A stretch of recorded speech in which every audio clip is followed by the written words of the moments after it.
Hello students, स्वागत है आपका online chemistry classes Khedli. Ether पढ़ा रहे हैं हम। ईथर चल रहा है हमारा। ईथर बनाने की विधि हम पढ़ रहे हैं बेटा। घर पे भी आप अच्छा पढ़ रहे हैं। अपक्रिया बहुत शानदार वाली अपक्रियाएं चल रही हैं, क्रिया विधि भी साथ साथ चल रही हैं। आपको हर तरीका से आपको मैटर इस प्रकार से दिया जा रहा है कि किसी भी प्रकार के क्वेश्चन अगर आपके पास हों तो आप उनको सॉल्व कर सकते हैं। मैक्सिमम किसी भी कंपटीशन के हिसाब से, बोर्ड के एग्ज़ाम के हिसाब से सारे के सारे आपको पूरा का पूरा ब्रॉड स्तर पर आपको पढ़ाया जा रहा है। अगर कहीं भी, क्योंकि अभी जो अपक्रियाएँ खूब अपक्रियाएँ बढ़ती जा रही हैं, कुछ अपक्रियाएँ बड़ी हैं, कुछ अपक्रियाओं को मैंने डायरेक्ट ना करके आपको बिल्कुल उनको थोड़ा सा बढ़ा के और जिस तरीक़ा से कराया है कि जैसे आपको समझ में अच्छा आए, आगे तक आपके काम आए। अगर कहीं भी किसी भी अपक्रिया में कोई भी टॉपिक में आपको कोई डाउट है तो आप मुझसे बात कर सकते हैं, या आप अभी कुछ ही दिनों में अपन मिलने की व्यवस्था रख लेंगे। कहीं कहीं जैसी भी है 2-4 बच्चे जैसे मिलके मैं आपको समझा दूंगा, ठीक है। तो वैसे कोई कमी कोशिश में हम आपको छोड़ नहीं रहे हैं, लेकिन फिर भी मैं आपको बताना चाह रहा हूँ, कहीं भी कोई प्रॉब्लम है तो आप उन डाउट को साथ के साथ फिनिश करते चलें, ठीक है। किसी भी प्रकार की कोई प्रॉब्लम है। ईथर हम पढ़ रहे हैं, ईथर, और ईथर में ईथर बनाने की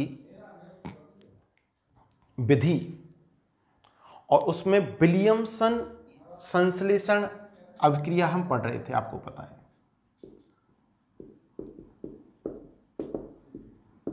अच्छा, विलियमसन ईथर संश्लेषण भी इसको कहते हैं।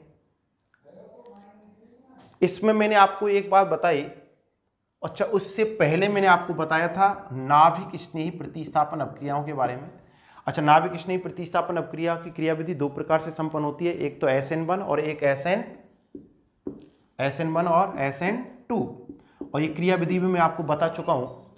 इसी में मैं आपको एक बात बताऊं कि जो विलियमसन ईथर संश्लेषण अपक्रिया है वो SN2 क्रियाविधि द्वारा संपन्न होती है, और SN2 क्रियाविधि को हम कहते हैं द्विअणुक एक पद प्रक्रम।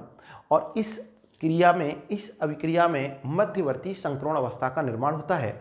और मैंने आपको एक बात बताई थी कि संक्रमण एल्किल हैलाइड की क्रिया किससे करा रहे थे हम?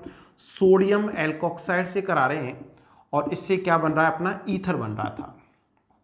यह अपक्रिया है विलियमसन ईथर संश्लेषण, ठीक है। अब यह अपक्रिया कौन सी क्रियाविधि द्वारा संपन्न होती है? SN2 क्रियाविधि द्वारा संपन्न होती है। इसमें आप एक बात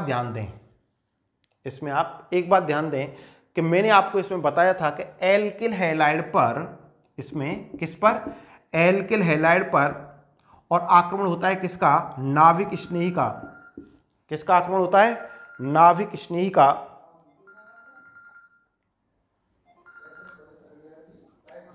हेलो, हाँ बेटा, एक नमस्ते, एक मिनट, अभी क्लास चल रही है, अभी क्लास रिकॉर्डिंग चल रही है, एक घंटे बाद जी, ठीक है, मैं कर दूँगा फोन, ठीक है।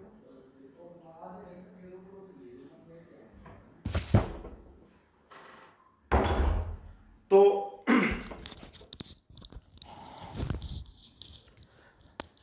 इसमें नाभिक स्नेही का क्या होता है बेटा?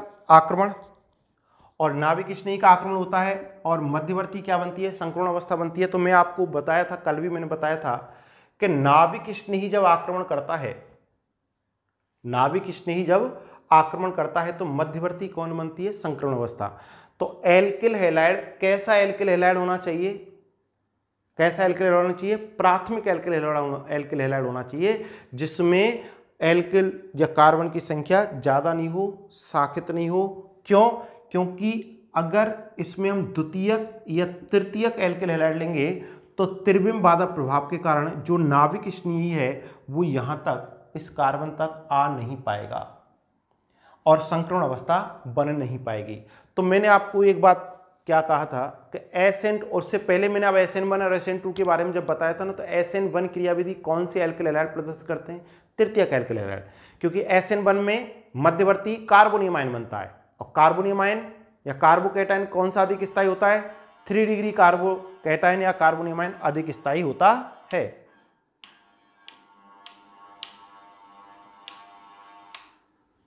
3 डिग्री कार्बोकैटायन अधिक स्थायी होता है, इसलिए SN1 अभिक्रिया कौन से एल्किल हैलाइड? 3 डिग्री।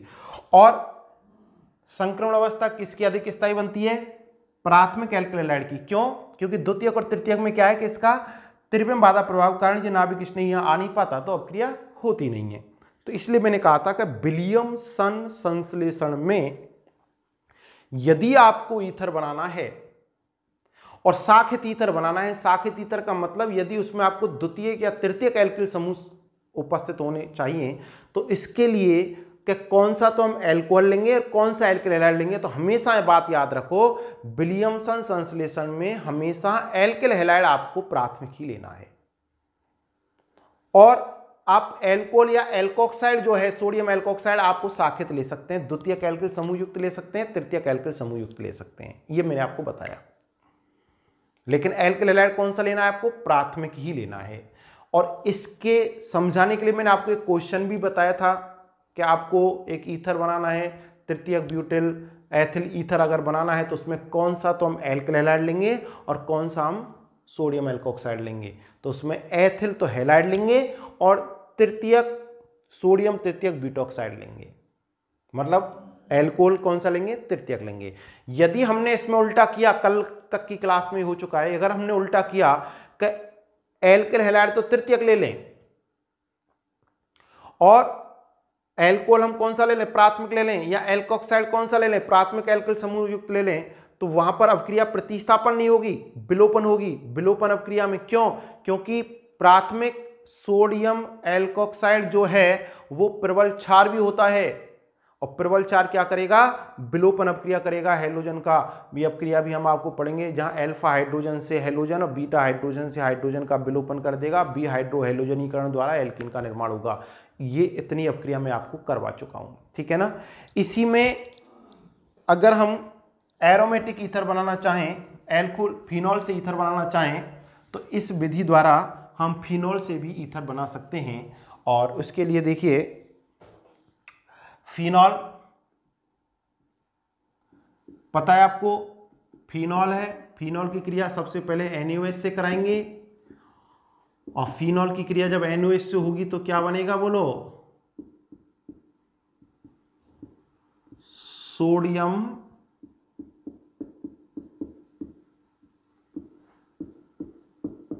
फिनॉक्साइड, और सोडियम फिनॉक्साइड की क्रिया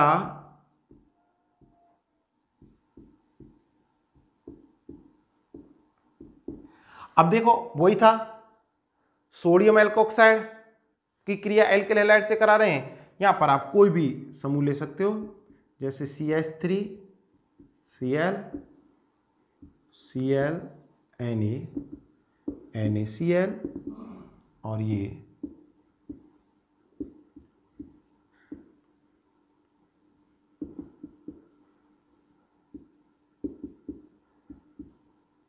Maithil phenyl ether, methyl phenyl ether, ठीक है ना।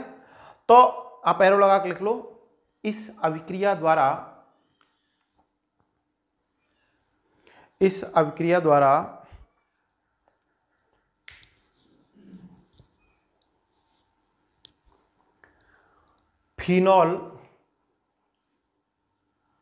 फिनॉल से भी ईथर का निर्माण किया जा सकता है।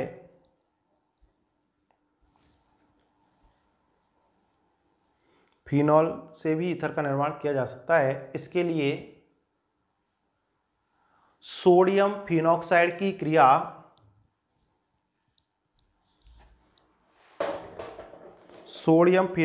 क्रिया एल्किल हैलाइड के साथ करवाई जाती है।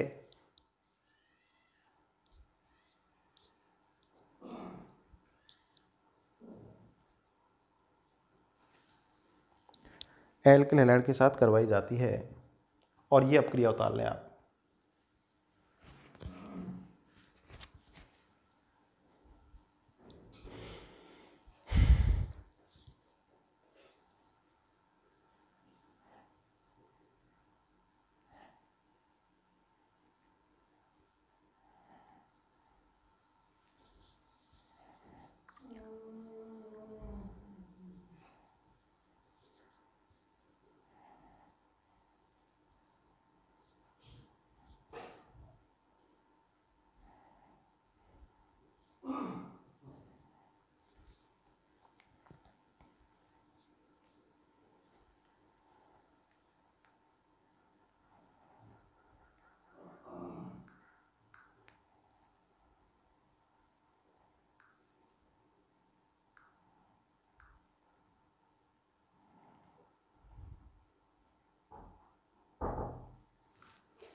लिख लिया बेटा।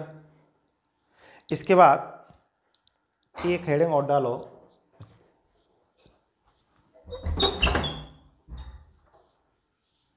इसके बाद एक हेडिंग और डालो,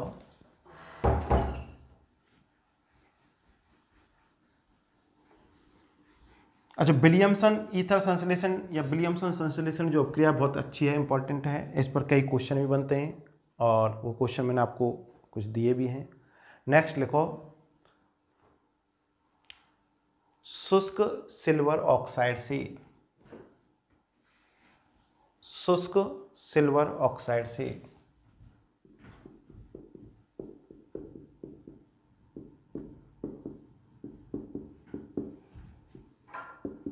इसमें देखिए एल्किल हैलाइड की जो क्रिया है ना, किसकी क्रिया, एल्किल हैलाइड, एल्किल हैलाइड की क्रिया शुष्क सिल्वर ऑक्साइड से कराते हैं, Ag2O के साथ करवाते हैं। आप थोड़ा सा अगर ध्यान दें, एल्किल हैलाइड की क्रिया यदि हम नम सिल्वर ऑक्साइड से कराएं, किससे कराएं, नम सिल्वर ऑक्साइड से, तो एल्कोहल बनता है, क्योंकि नम सिल्वर ऑक्साइड का मतलब क्या है, Ag2O प्लस H2O, तो ये किसमें बदल जाएगा, AgOH में हेलोजन का प्रतिस्थापन किसके द्वारा होगा, OH के द्वारा। पहले इसी चैप्टर में क्रिया करा चुके हैं आपको एल्कोहल में।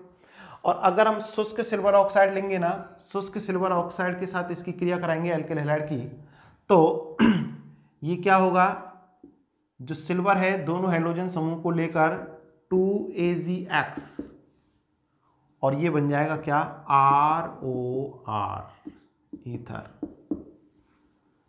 एग्जाम्पल अगर आप लेना चाहें तो एक एग्जाम्पल ले सकते हैं, CH3CH2Br, CH3CH2Br plus Ag2O,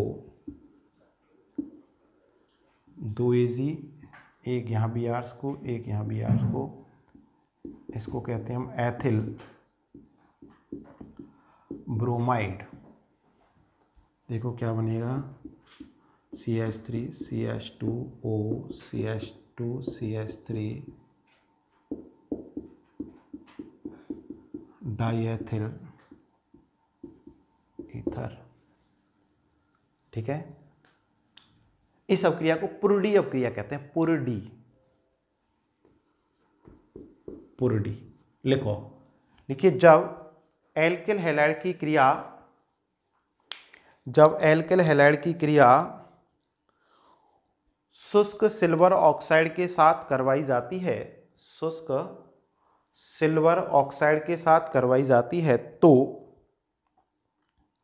ether का निर्माण होता है, ईथर का निर्माण होता है, ईथर का निर्माण होता है। इस अभिक्रिया को पुरडी अभिक्रिया के नाम से जाना जाता है। बाहर ये निकलेगा, ये भी लिख देना। इस अभिक्रिया को पुरडी अभिक्रिया के नाम से जाना जाता है। उतार लो अभिक्रिया।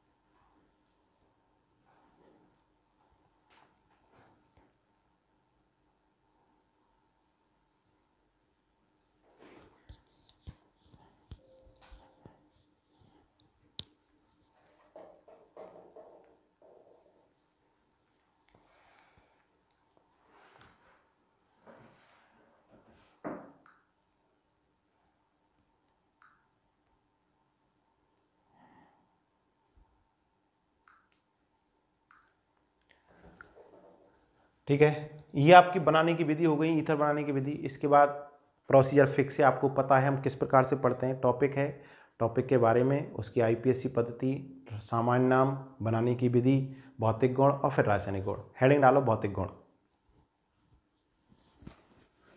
भौतिक गुण।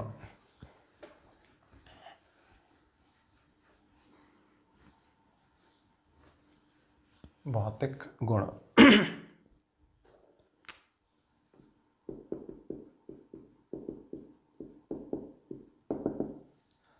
सबसे पहले पहला पॉइंट लिखो, ईथर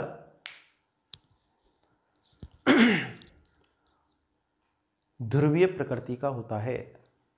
ईथर ध्रुवीय प्रकृति का होता है,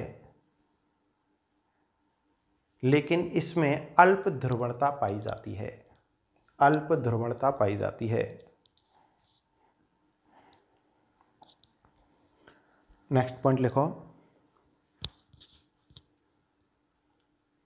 निम्न, नेक्स्ट पॉइंट है, देखिए अब ये क्या है, हाइड्रोजन बॉन्ड है, H बंध, ये ईथर है, ये कौन है, जल। तो जो ईथर है ना, निम्नतर ईथर, निम्नतर ईथर मतलब कम कार्बन वाले ईथर, वो जल के साथ क्या बनाते हैं, अंतराणुक हाइड्रोजन बंध बनाते हैं, इसलिए ये जल में क्या होते हैं, विलय होते हैं। लेकिन उच्चतर ईथरों की उच्चतर ईथर क्या होते हैं, जल में अविलय और कार्बनिक विलायकों में क्या होते हैं, विलय होते हैं। ठीक है, तो विलेयता, जल में विलेयता आपको देखिए भौतिक गुण में मुख्यतः जो क्वेश्चन मिलते हैं वो विलेयता के आधार पर, क्वथनांक के आधार पर। ठीक है, तो अगर हम बात करें कि ये जल में विलय हैं, क्यों विलय होंगे, निम्नतर ईथर, क्योंकि जल के साथ अंतराणुक हाइड्रोजन बंध बनाते हैं। लिख लो, निम्नतर ईथर जल में विलय होते हैं क्योंकि निम्नतर ईथर जल में विलय होते हैं क्योंकि ये जल के साथ अंतराणुक हाइड्रोजन बंध बनाते हैं, क्योंकि ये जल के साथ अंतराणुक हाइड्रोजन बंध बनाते हैं। ये आप बना लें।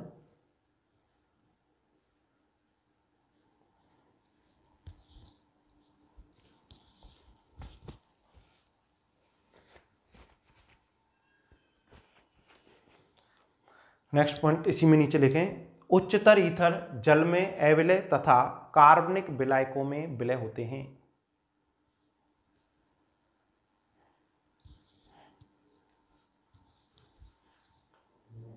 जल में अविलय तथा कार्बनिक विलायकों में विलय होते हैं। नेक्स्ट पॉइंट लिखें, ईथरों के क्वथनांक, ईथरों के क्वथनांक इनके समान अणुभार वाले एल्केनों के, ईथरों के क्वथनांक इनके समान अणुभार वाले एल्केनों के लगभग समान होते हैं, लगभग समान होते हैं, क्योंकि ईथर में अल्प ध्रुवणता पाई जाती है, ईथर में अल्प ध्रुवणता पाई जाती है।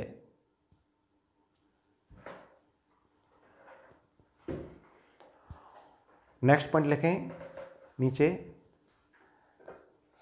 अणुभार बढ़ने के साथ साथ ईथर के क्वथनांक बढ़ते जाते हैं। अच्छा, अणुभार बढ़ने पर किसी भी यौगिक का अणुभार बढ़ेगा ना, तो दुर्बल वान डेर वाल्स बलों का मान बढ़ता है, तो क्वथनांक बढ़ता है।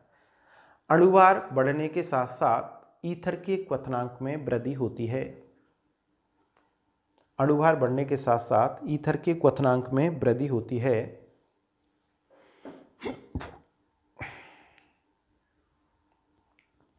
नेक्स्ट पॉइंट लिखें।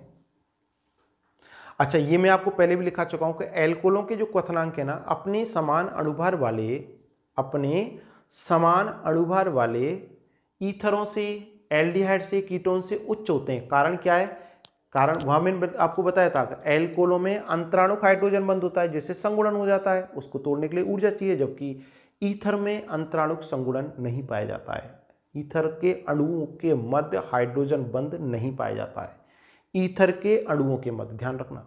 ठीक है, लिख लो एरो लगा के, अणुभार समान होने पर अणुभार समान होने पर ईथर के क्वथनांक एल्कोहलों से कम होते हैं, एल्कोहलों से कम होते हैं।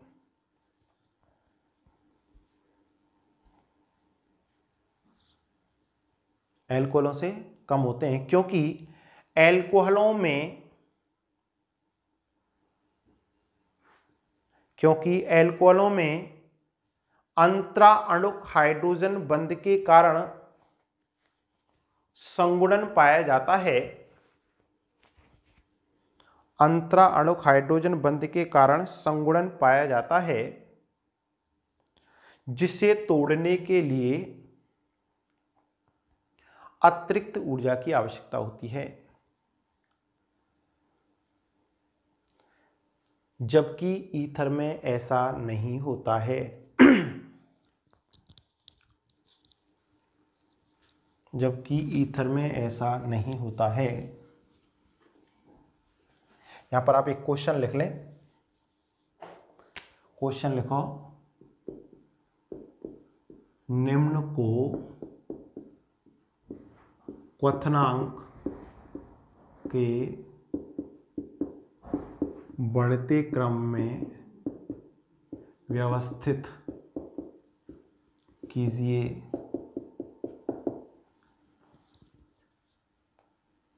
क्वेश्चन अब किसको करना, देखो ब्यूटेन वनॉल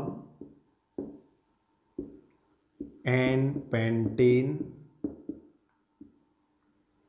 और एथॉक्सी एथेन, ये तीन है, इनको क्वथनांक के बढ़ते क्रम में व्यवस्थित करना है। तो मैं आपको एक बात बता दूं, इन तीनों के अणुभार समान हैं। अणुभार लगभग क्या है, देखो ब्यूटेन बनॉल और एथॉक्सी एथेन इनके तो बिल्कुल समान है। और यहाँ पे क्या है, ये CH4 लगभग क्या है, इनकी सबके क्वथनांक क्या है, लगभग क्या, लगभग बराबर है, बिल्कुल बराबर है, एथॉक्सी एथेन ब्यूटेन बनॉल। तो आपको पता है अगर क्वथनांक, अगर अणुभार बराबर है, अणुभार समान है, तो मैंने आपको कहा, क्या कहा कि एल्केन और ईथर के क्वथनांक तो क्या होंगे, समान होंगे, लगभग समान होंगे। तो मैं आपको बताऊं, एल्केन और ईथर के क्वथनांक लगभग क्या होते हैं, समान, जबकि एल्कोहलों के क्वथनांक क्या होते हैं, इनसे ज्यादा होते हैं। एल्कोहलों के क्वथनांक, क्योंकि हमने आप एल्कोहलों के भौतिक गुण में भी लिखा था, एल्कोहलों में अंतराणुक हाइड्रोजन बंध के कारण संगुणन पाया जाता है। तो अब देखो एन पेंटेन और एथॉक्सी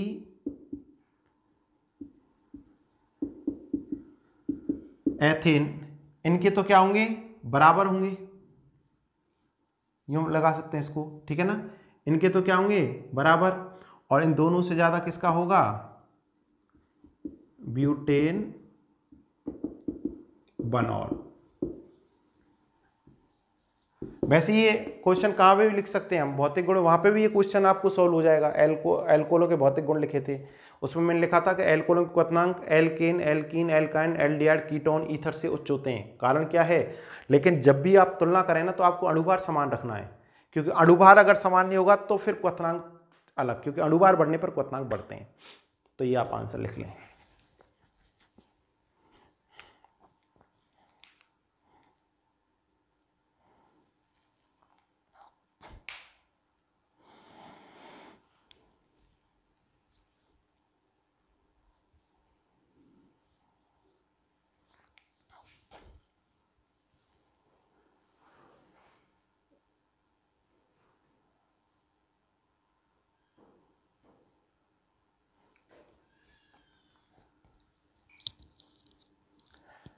नीचे एक पॉइंट और लिख लें एरो लगा के, ईथर कम क्रियाशील होते हैं, ईथर कम क्रियाशील होते हैं, इसी कारण ईथर का उपयोग रासायनिक अभिक्रियाओं में अक्रिय माध्यम के लिए किया जाता है। तो आप देखते हो ना, तो मैक्सिमम जो अभिक्रिया है ना अक्रिय माध्यम में होती है, तो अक्रिय माध्यम के लिए ईथर का उपयोग करते हैं, क्योंकि ये बहुत कम क्रियाशील होता है ईथर, ठीक है। तो ये आपके भौतिक गुण हो गए, ये क्वेश्चन भी हो गया इसमें, और बनाने की विधि भी हमारी हो चुकी है। इसके बाद आप हेडिंग डालें रासायनिक गुण, रासायनिक गुण, और रासायनिक गुण में लिखिए ईथर में निम्न रासायनिक अभिक्रिया देखने को मिलती हैं, ईथर में निम्न रासायनिक अभिक्रिया देखने को मिलती हैं।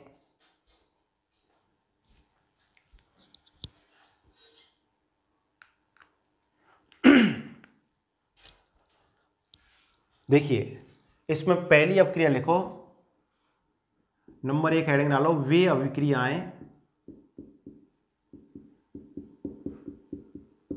जिनमें CO बंध टूटता है। वे अभिक्रियाएं जिनमें CO बंध टूटता है। बहुत अच्छी अभिक्रिया है और ध्यान से सुने आप।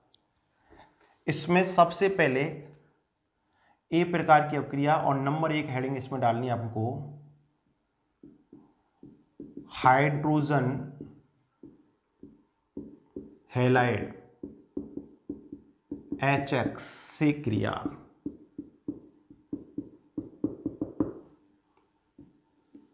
अब देखो,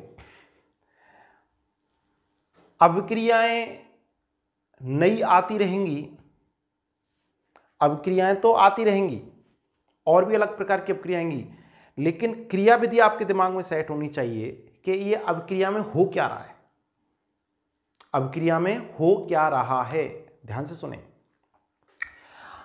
अभिक्रिया। अब देखिए, आप बहुत कई प्रकार की अभिक्रियाएं पढ़ चुके हो। पढ़ने के बाद आपको क्या करना है कि इसमें एक्चुअल में क्या होता है, तो मैंने आपको क्रियाविधि भी कई समझाई, जैसे SN1 मैंने समझा दी, SN2 समझाई है, इसके अलावा निर्जलीकरण की, इसके अलावा मैंने आपको जल योजन की, ठीक है ना। तो ये क्रियाविधि मैंने आपको बताई है। तो उसमें एक्चुअल में होता क्या है, अब क्रिया कितने प्रकार की हो सकती हैं, तो उस हिसाब से हम 11th में पढ़े थे और यहाँ पे भी मैंने कई प्रकार से उनको समझा दिया धीरे धीरे। अब आप देखें यहाँ पर, तो ये ईथर है,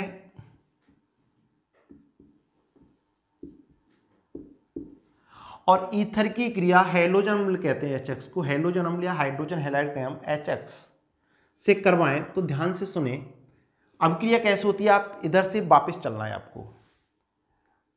ईथर पर किसका आक्रमण करवाया आपने, HX का करवाया, तो आप यहां से चालू करेंगे। HX का करवाया तो HX आयनित होगा, किस में आयनित होगा, H पर प्लस और X पर माइनस, ऐसे आयनित होगा। ईथर पर HX का योग करवाएंगे, H प्लस X माइनस, ठीक है। और जब ये आयनित H प्लस X माइनस यहाँ पर ये आएंगे, तो यहाँ पर एक बंध टूटेगा कार्बन और ऑक्सीजन के मध्य का, तो ऑक्सीजन पर तो आएगा माइनस और कार्बन पर आएगा प्लस। ध्यान से देखिएगा, तो इस R प्लस के साथ कौन जाके जुड़ेगा, X माइनस RX, और इस O माइनस के साथ कौन जुड़ेगा, बोलो H प्लस ROH। अगर आप थोड़ा सा ध्यान दें तो ये तो बन गया कौन,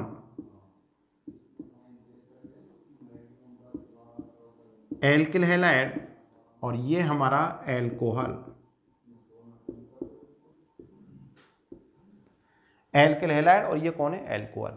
तो अगर आप थोड़ा सा दिमाग लगाएं तो इससे पहले आपने क्या देखा, विलियमसन संश्लेषण देखा, उसमें एल्किल हैलाइड की क्रिया सोडियम एल्कोक्साइड से करा रहे थे। तो सोडियम एल्कोक्साइड अर्थात हम कह सकते हैं एल्किल हैलाइड की क्रिया किससे करा रहे थे, एल्कोहल से करा रहे थे। एल्कोहल की क्रिया सोडियम हाइड्रोक्साइड से करा के सोडियम एल्कोक्साइड बना रहे थे और फिर ईथर बन रहा था। अब जस्ट उल्टी हो गई अब क्रिया, वहां पर NaX बाहर निकल रहा था, यहाँ पर HX की क्रिया कराया, क्या बना बोलो, एल्किल हैलाइड और एल्कोहल। सिंपल अभिक्रिया है। देखो इस अभिक्रिया में आपको कई क्वेश्चन बनने वाले हैं। अभिक्रिया कैसे संपन्न होती है, कौन सी क्रिया विधि। अब आपको एक बात ध्यान रखनी है, क्या बात ध्यान रखनी है बोलो, आपको यह बात ध्यान रखनी है कि अभिक्रिया, कोई सी भी अभिक्रिया, बार बार मैं बताता हूं, कोई सी अभिक्रिया उस दिशा में चलती है जिसमें बनने वाला मध्यवर्ती अधिक स्थायी हो। अभिक्रिया कौन सी दिशा में चलती है, जिसमें बनने वाला मध्यवर्ती अधिक स्थायी हो। अब मध्यवर्ती हमको पता है, यहां पर भी एक तरह से नाभिक स्नेही प्रतिस्थापन अभिक्रिया आपकी हो रही है। देखो ये माइनस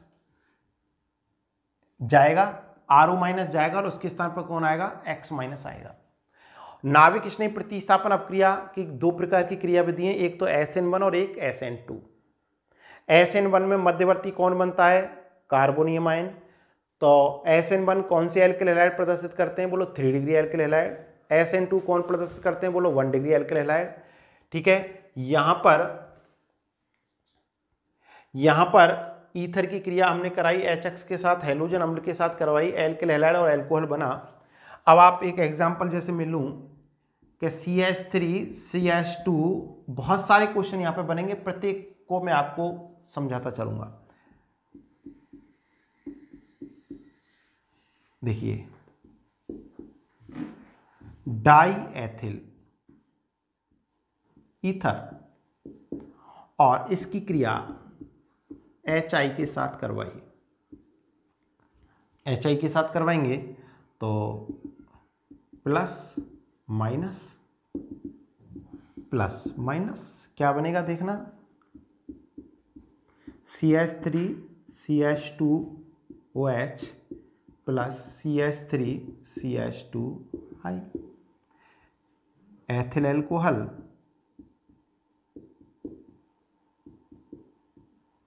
और एथिल आयोडाइड।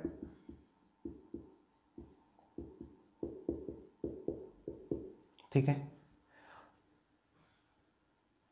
सिंपल अपक्रिया है। अभी इसमें क्वेश्चन चलते जाएंगे, अभी हम देखते हैं। पहले आप लिख लो, हेडिंग डाल लो, नंबर ए हेडिंग डालो, हाइड्रोजन हैलाइड से क्रिया।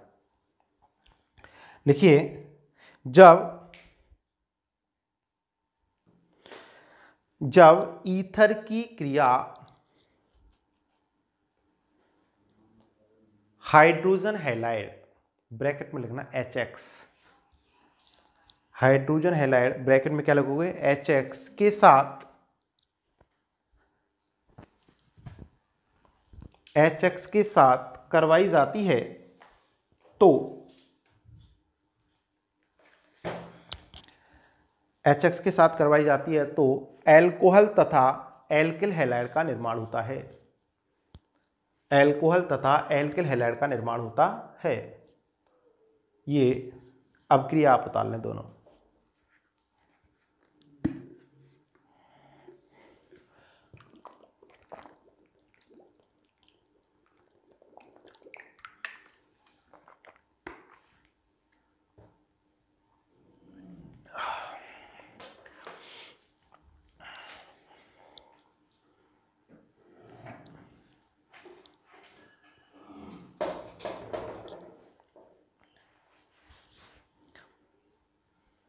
अब देखो,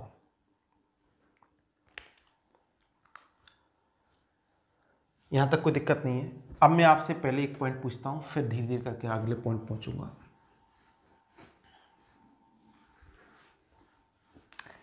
पहली बात तो ये कि ईथर बहुत कम क्रियाशील होता है। ठीक है, अब मैं हैलोजन अम्लों की बात करूं, HCl HBr HI, अगर मैं कहूं कि हाइड्रोजन हैलाइडों की ईथरों के प्रति क्रियाशीलता का क्रम कौन सा होगा, तो सबसे कम होगा HCl क्रियाशील, उससे अधिक होगा HBr और उससे अधिक होगा कौन, HI। आपको पता है क्रियाशीलता किस बात पर निर्भर करती है। अगर मैं अभिकर्मक की बात करूं तो जितनी तीव्रता से बंध टूटेंगे पुराने बंध, अगर HX के मध्य का बंध जितनी तीव्रता से टूटेगा वो उतनी तीव्रता से ईथर पर क्या करेगा, आक्रमण करेगा। और ये बंध तीव्रता से कब टूटेगा, जब HX बंध की लंबाई क्या होगी, अधिक होगी। बंध लंबाई अधिक होगी तो बंध सामर्थ्य क्या होगी, कम होगी, तो इसको आसानी से तोड़ सकते हैं। तो आपको पता है HI बंध सबसे लंबाई सबसे अधिक, तोड़ने में आसानी, क्रियाशील। तो एरो लगा के लिखो, ईथर के प्रति विभिन्न एल्किल हैलाइडों की क्रियाशीलता का, विभिन्न एल्किल हैलाइडों की क्रियाशीलता का बढ़ता क्रम निम्न होता है। विभिन्न एल्किल हैलाइडों की क्रियाशीलता का बढ़ता क्रम निम्न होता है, ये क्रम लिख लें।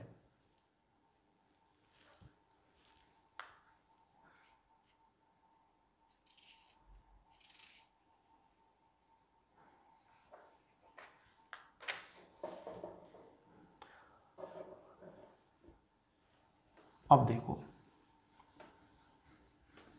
अब देखिए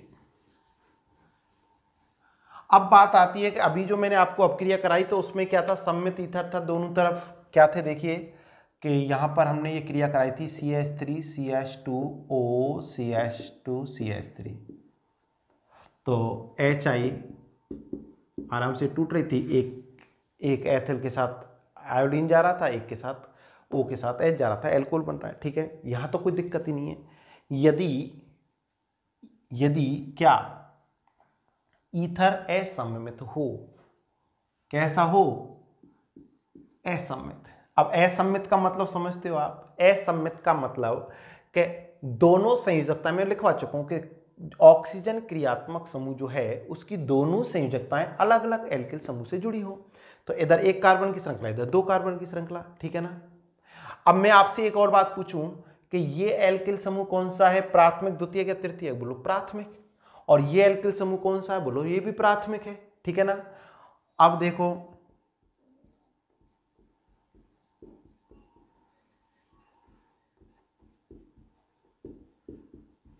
ये देखिए, अब ये भी कैसा है, असममित ईथर है, ये भी कैसा है, असममित ईथर। अब इधर इसमें कौन सा एल्किल समूह जुड़ा हुआ है, प्राथमिक, और इधर कौन सा जुड़ा हुआ है, द्वितीयक। बोलो आप कहोगे कि कैसे द्वितीयक एल्किल समूह है, द्वितीयक एल्किल समूह आपको पता है ना कि जिस कार्बन से संयोजकता मुक्त हुई वो कार्बन किस प्रकार का है, 2 डिग्री, तो द्वितीयक, और ये कौन सा है, 1 डिग्री, ठीक है। अब पहले मैं इन्हीं के बारे में बात करूं आपसे तो अब HI या HX HBr HCl से हम क्रिया कराएं तो उत्पाद क्या बनेगा, दिमाग में ये बात है। अब यहां से बंद ये टूटेगा कि ये टूटेगा, बंद ये टूटेगा कि ये टूटेगा, और इसमें करें तो ये टूटेगा तो ये टूटेगा। कौन सा टूटेगा, दोनों बॉन्ड टूटने पर अलग अलग उत्पाद आएगा। अगर बंद ये टूटता है, ध्यान से सुने, अगर बंद ये टूटता है प्लस माइनस, तो इस पर प्लस और ये माइनस, इसका नाम है ethyl Maithil ether, ethyl Maithil ether, इसका नाम है एथिल आइसोप्रोपिल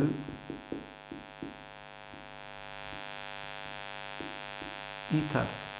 देखो क्या है, पहले मैं इसकी बात करता हूं।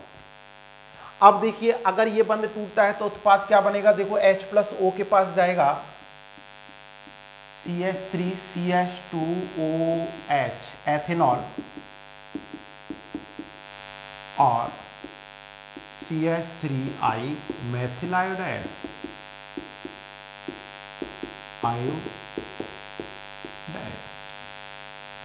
और अगर इसके उल्टा होता, अगर ये बंद टूटता यहां से तो H इसके साथ जाता, मेथिनॉल बनता, और आयोडीन किसके साथ जाती, इसके साथ जाती, एथिल आयोडाइड बनता। तो कौन सा बनेगा, ठीक है ना। तो सबसे पहले तो मैं आपको 2 पॉइंट बता देता हूं।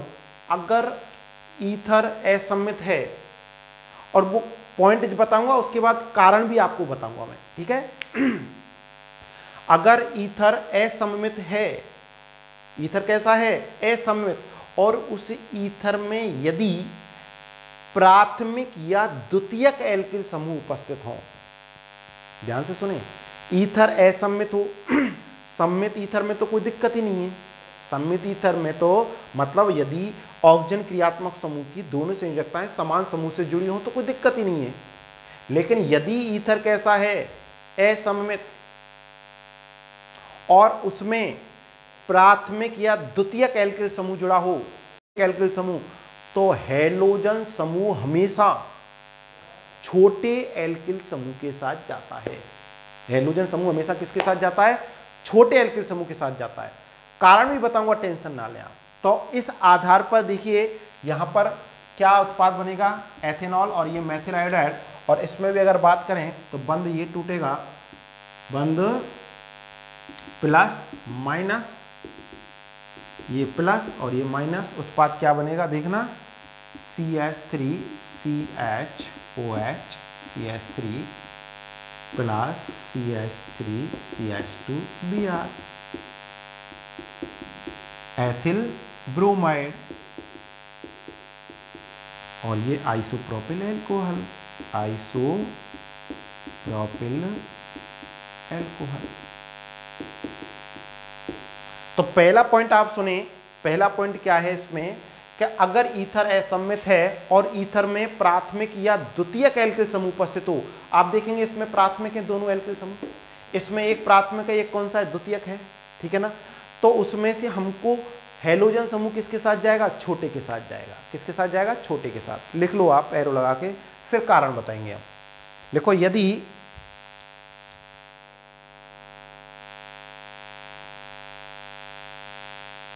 यदि ईथर असममित हो,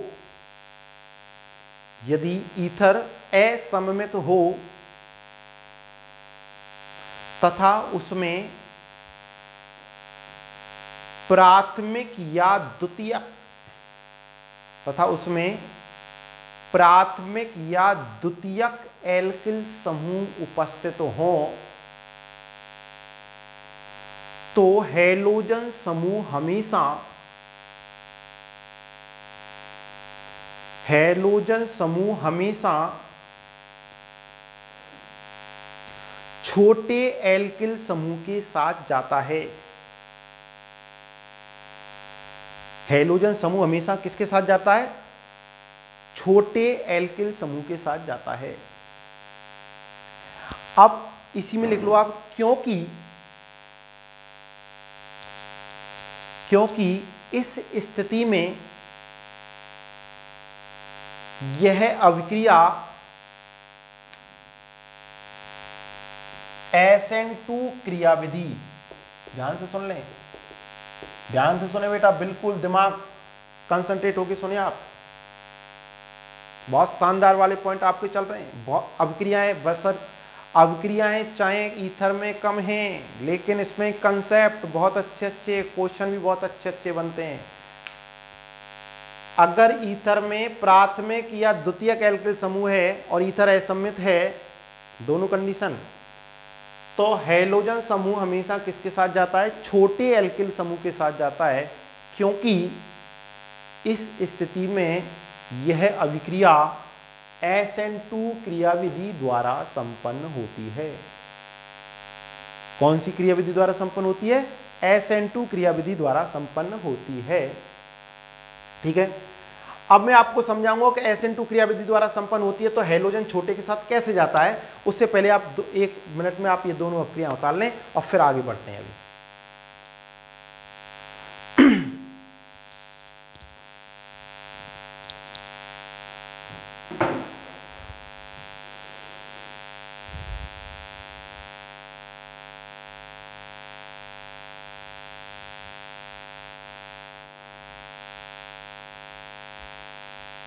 देखिए, लिख ली अभिक्रिया। अब सुनो मेरी बात, आप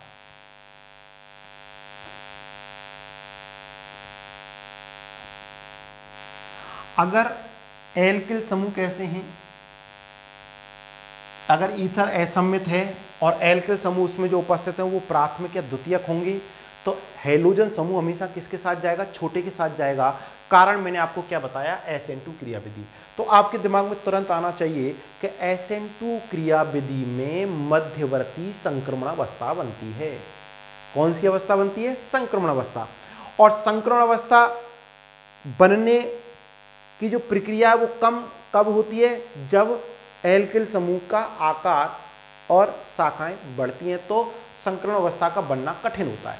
तो वहां पे आपने क्या देखा था, एल्किल हैलाइड कौन सा होना चाहिए, प्राथमिक होना चाहिए। अब मैं आपसे एक बात करूं कि एक्चुअल में ये अभिक्रिया कैसे होती है, मैं एग्जांपल ले लेता हूं। CH3OCH2CH3, ये कौन है, एथिल मेथिल ईथर, और इसकी क्रिया जो H है ना, आपको देखिए HI जो है वो आयनित होगा कैसे, H+ और I- में, ठीक है। अब सुनो, CH3OCH2CH3 और ये लॉन्ग पेयर, ये असम्मित ईथर है। अब इसमें H प्लस क्या करेगा, यहाँ आक्रमण करेगा, पहले आक्रमण करेगा तो देखो ये बनेगा CH3O पर जुड़ गया H, CH2 CH3। अब जिस ऑक्सीजन पर H जुड़ गया तो इस पर ऑक्सीजन पर कौन सा आवेश आ जाएगा, प्लस आवेश आ जाएगा। इसको हम कहते हैं क्या, प्रोटोनित ईथर। अब आप देखिए कि अब क्रिया विधि कैसे होती है, पद ये पहला है, ये तो प्रक्रिया चालू हो रही है, लेकिन स्लो जो पद है देखिए क्या होगा, एक साथ इसमें दोनों के दोनों क्या करेंगे, उपयोग भाग लेंगे, क्रियाकारक के दोनों अणु। देखिए I माइनस नाभिक स्नेही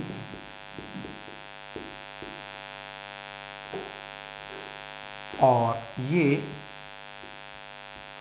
CH3O CH2 CH3, इस पर क्या होगा, अब ये नाभिक स्नेही आक्रमण करेगा। अब बेटा ध्यान से देखें, अब ये नाभिक स्नेही जो है, मैं इसको थोड़ा सा यहां ले आता हूं अलग से, कि I minus CH3O CH2 CH3 plus. अब जब I माइनस इस पर आक्रमण करेगा, ध्यान से देखें, या तो ये बंध टूटेगा या ये बंध टूटेगा, ठीक है ना। अब ये बंध टूटेगा तो I माइनस इस कार्बन पर CH3 पर आक्रमण करेगा, इस कार्बन पर, और अगर ये बंध टूटेगा तो ये किस पर आक्रमण करेगा, बोलो, इस पर आक्रमण करेगा, ठीक है। अब आप देखो इन दोनों में त्रिविम बाधा कहाँ कम है। त्रिविम बाधा का मतलब अगर मैं बात करूं तो देखो इसको अपन खोल के ऐसे लिख सकते हैं कि CH, और इसको खोल के लिखें, देखो इसको खोल के लिखें तो H, फिर CH3 है इस पर, ये CH3 को ये H H H और ये H। तो आप इन दोनों में अगर देखोगे, मैं छोटे एल्किल समूह और बड़े एल्किल समूह की बात कर रहा हूं, तो इस कार्बन तक आने पर इसको इन बाधाओं को पार करना पड़ेगा, जबकि यहां पर ये बाधाएं क्या है, कम है। मतलब कार्बन की संख्या बढ़ने पर, शाखाओं की संख्या बढ़ने पर त्रिविम बाधा बढ़ती है। आप कहोगे कि त्रिविम बाधा क्या बला है, कुछ बला नहीं है। त्रिविम बाधा का मतलब क्या है भाई, संरचना जो है 3 डायमेंशनल है। जैसे मैं आपको बात करूं कि मैथेन की संरचना क्या है, ये संरचना है मैथेन की त्रिविम में, लेकिन इसको अपन सीधे सीधे CH3 लिखते हैं ऐसे यहाँ पर। अब त्रिविम में भी ये 2 डायमेंशनल बना के बता रहे हैं, तो पूरी संरचना थोड़ी बन रही है, तो ये चतुष्फल की है। तो ये क्या है, ऐसे ही कि त्रिविम का मतलब है कि अभिविन्यास के कारण जो संरचना है वहां तक ये नाभिक स्नेह नहीं पहुंच पाता है, ठीक है ना। तो जब छोटा एल्किल समूह होगा वहां त्रिविम बाधा तुलनात्मक रूप से क्या होगी, कम होगी, तो वो जो नाभिक स्नेही है उसी पर आक्रमण करेगा। देखो यहाँ आक्रमण करेगा, और जब ये यहाँ आक्रमण करेगा ना, तो इसको आप सीधे देखो, ये स्लो स्टेप है, एक ही पद है, स्लो स्टेप। ये तो हमने आपको बताया कि ऐसे ही प्रारंभ होता है, ठीक है। तो देखिए क्या होगा, आई धीरे धीरे इसके पास जाएगी और ये धीरे धीरे इससे क्या जाएगा, दूर जाएगा।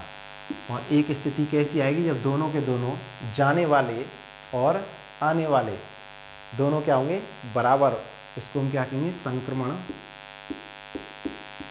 अवस्था।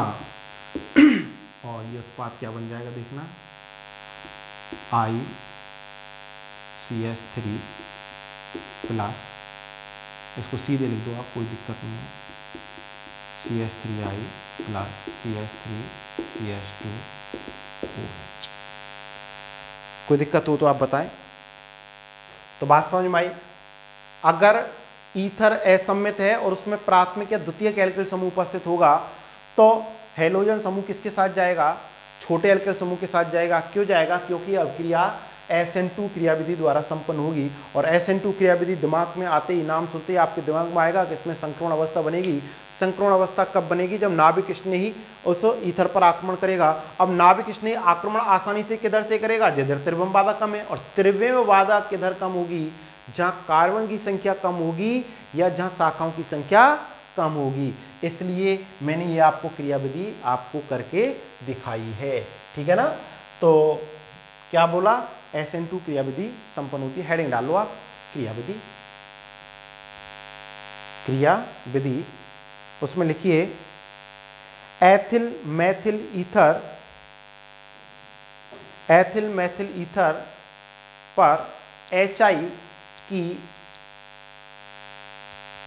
एथिल मैथिल ईथर पर HI की अभिक्रिया को निम्न प्रकार SN2 क्रियाविधि द्वारा प्रदर्शित करते हैं। तो अब ये आप उतार लो। अब आपको दिमाग में आ गया होगा क्यों छोटे के साथ गया हैलोजन समूह, ठीक है ना। ये उतार लीजिए आप।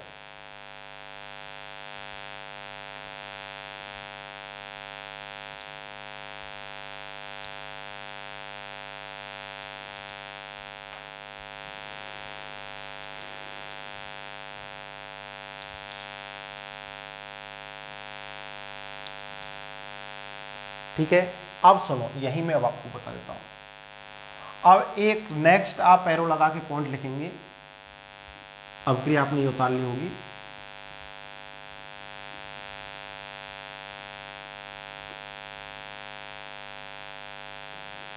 नेक्स्ट एरो लगा के लिखेंगे।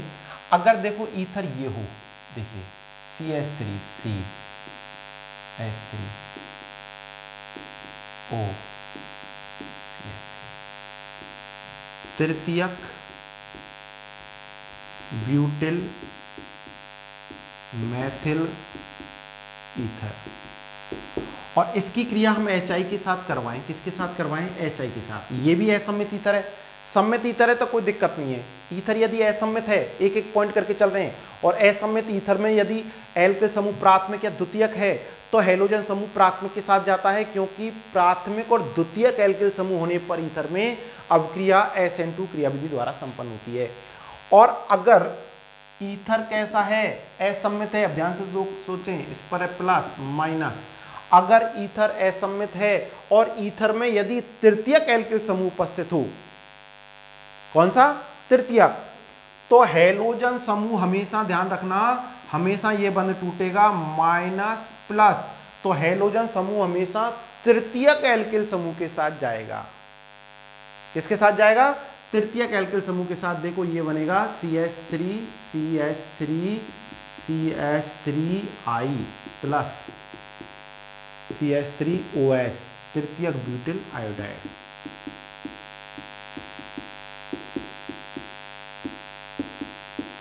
आयोडाइड, और ये मैथिल एल्कोहल। अब ऐसा क्यों है? सुनो, क्योंकि अगर तृतीयक एल्किल समूह होगा ईथर में, अगर ईथर ऐसा हुआ कि अगर उसमें तृतीयक, अब आप कहोगे तृतीयक एल्किल समूह कहाँ है गुरुजी? भैया देखो, ये एल्किल है समूह है ना, इधर वाला, तो इसमें बैलेंसी जो खाली हुई है, जो बैलेंसी जुड़ी हुई है, कौन सा कार्बन है? तृतीयक कार्बन है। तो तृतीयक एल्किल समूह, इधर ये प्राथमिक है। दूसरी तरफ कोई सा हो हमें कोई मतलब नहीं है, यदि उसमें तृतीयक एल्किल समूह हो तो हमेशा हैलोजन समूह किसके साथ जाता है? तृतीयक एल्किल समूह के साथ जाता है। किसके साथ जाता है? तृतीयक एल्किल समूह के साथ जाता है। और उसका कारण क्या है? क्योंकि यदि तृतीयक एल्किल समूह होगा तो यह अभिक्रिया SN1 क्रियाविधि द्वारा संपन्न होगी। कौन सी क्रियाविधि द्वारा संपन्न होगी? SN1।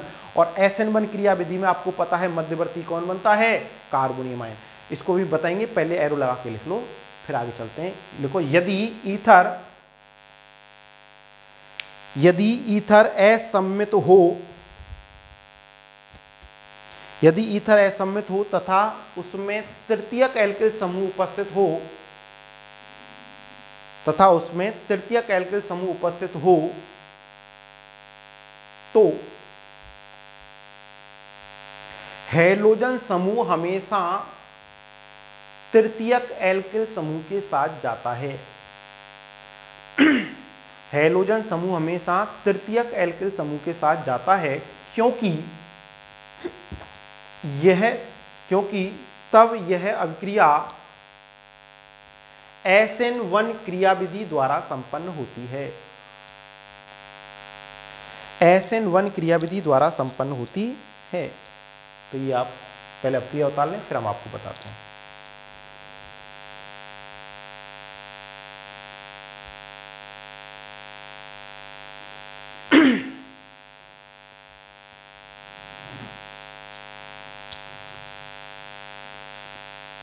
अच्छा, ये अपक्रिया आपने उतार ली। अब मैं आपको इसका कारण बता देता हूँ। हेडिंग डालो इसमें, नीचे इसकी क्रिया विधि, ठीक है। क्या डालोगे? इस अपक्रिया की क्रिया विधि। देखो, सबसे पहले आपको पता है HI है, HI तो आयनित रहेगा किसमें बोलो? H प्लस और I माइनस में, ठीक है। और ये देखिए CH3CO CH3, ऑक्सीजन पर क्या है? Lone pair. H प्लस जब इस पर आक्रमण करेगा तो ये CH3CH3। ध्यान से सुनो, प्रोटोनिक ईथर। अब इसका प्रोटोनिक ईथर है ना, तो CH3CH3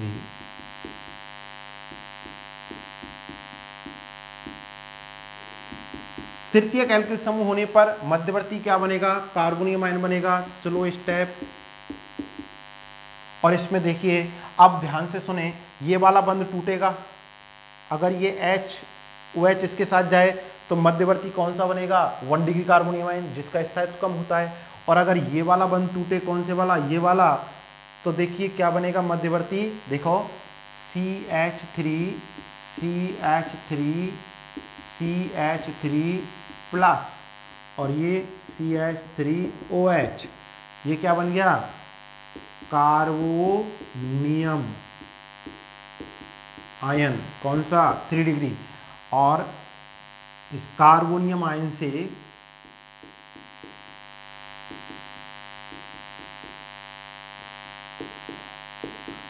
इस पर अब ये आक्रमण होगा और ये उत्पाद बनेगा।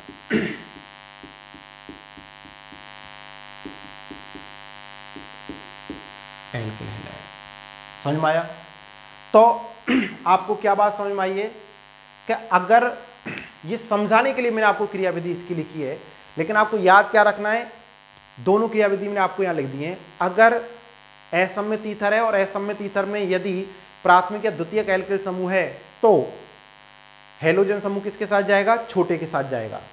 कम कार्बन वाले समूह के साथ जाएगा। द्वितीयक और प्राथमिक है तो प्राथमिक के साथ जाएगा। ये किसके कारण? क्योंकि उसकी जो अभिक्रिया है वो SN2 क्रियाविधि द्वारा संपन्न होती है। और SN2 क्रियाविधि हम पढ़ चुके हैं। SN2 क्रियाविधि में मध्यवर्ती संक्रमण अवस्था, आक्रमण जिस पर होता है वो छोटा होना चाहिए या प्राथमिक एल्किल समूह होना चाहिए। और अगर तृतीयक एल्किल समूह उपस्थित है असम्मित ईथर में तो अभिक्रिया SN2 क्रियाविधि द्वारा संपन्न होती है। ठीक है, लिख लें आप, हेडिंग डाल लें क्रियाविधि। लिखो तृतीयक ब्यूटिल मैथिल ईथर, तृतीयक ब्यूटिल मैथिल ईथर की HI के साथ अभिक्रिया SN1 क्रियाविधि द्वारा निम्न प्रकार संपन्न होती है। SN1 क्रियाविधि द्वारा निम्न प्रकार संपन्न होती है। देखिए बहुत ही दोनों दिन की क्लास, कल की क्लास भी बहुत अच्छी थी, आज की क्लास भी बहुत अच्छी है, बहुत समझने वाली है। अभी आने वाली क्लास भी बहुत समझने वाली है। इसमें जो अभिक्रिया हैं उसमें आपको दिमाग, देखिए अभिक्रिया तो कम है लेकिन आपके कंसेप्ट, आपका दिमाग खोलने की बातें बहुत ज़्यादा हैं।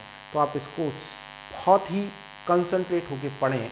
अगर फिर भी आपको कोई प्रॉब्लम रहे तो आप मुझसे बात कर सकते हैं, मुझसे मिल सकते हैं। और अभी कुछ ही दिन में हम आपसे मिलना भी प्रारंभ कर देंगे अलग अलग जगह, टेंशन ना लें। जहाँ भी आप कहोगे वहाँ हम आपको समझाया करेंगे। ठीक है ना? आज के लिए इतना ही। Thank you.